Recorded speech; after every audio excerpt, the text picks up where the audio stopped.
আজকে হলো আমাদের বাড়ির গৃহপ্রবেশ।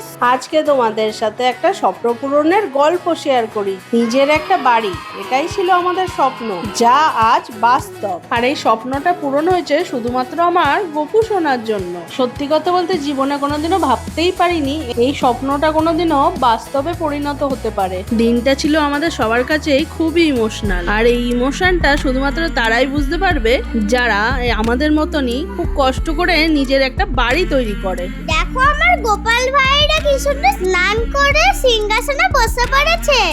আর এই দেখো পাপাও একটা মাছ এনেছে, এটাও গৃহপ্রবেশ লাগবে। তিতি, তোমার আজকে গৃহপ্রবেশ তোমার কেমন লাগছে? হ্যাঁ, আমার খুব ভালো লাগছে। আর আমরা তিনজনে কেমন ম্যাচিং ড্রেস পরে নিয়েছি।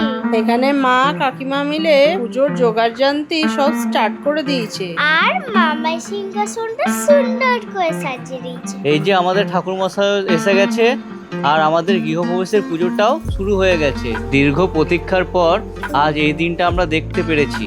আর এই বাড়ির পেছনে আছে আমাদের কঠোর পরিশ্রম। আমরা মা বাবা হিসাবে তিতির জন্য যে এই বাড়িটা তৈরি করতে পেরেছি, এটাই একটা বিশাল ব্যাপার। ওকে আর চিরকালের জন্য ভাড়া বাড়িতে থাকতে হবে না, এবার ও আনন্দে নিজের বাড়িতেই থাকতে পারবে।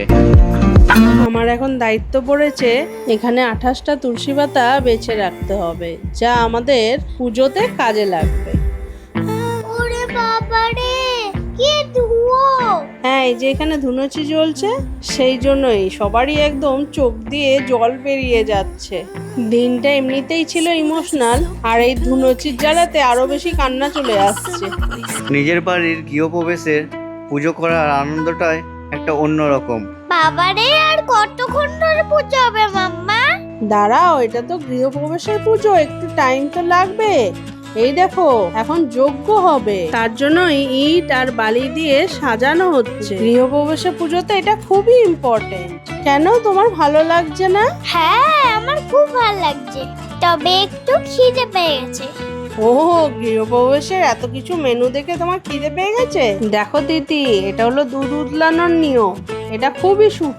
আর আমি আমাদের এখানে কুয়োতে নাগ নাগিন কচ্ছপ কুমির ও মৎস্যকে স্থান দিলাম। ও বাবা, কত নিয়ম! হ্যাঁ, অনেক কিছু আছে, তবে পুজো প্রায় কমপ্লিট। এই যে লাস্টে আরতি হচ্ছে। আমার খুব জোর খিদে পেয়ে গেছে, তাই আমি খেতে বসে পড়েছি। আর ওইদিকে মার বাবা পরিবেশন করছে। আর দেখো দাদাইকে কতটা ভাত দিয়ে দিয়েছে। দাদাই তো পারবেই না খেতে। আজকের দিনটা ছিল আমার কাছে অনেক ইম্পর্টেন্ট একটা দিন। এবার থেকে আমি নিজের বাড়িতেই থাকবো। তোমাদের সাথে আবার দেখা হবে না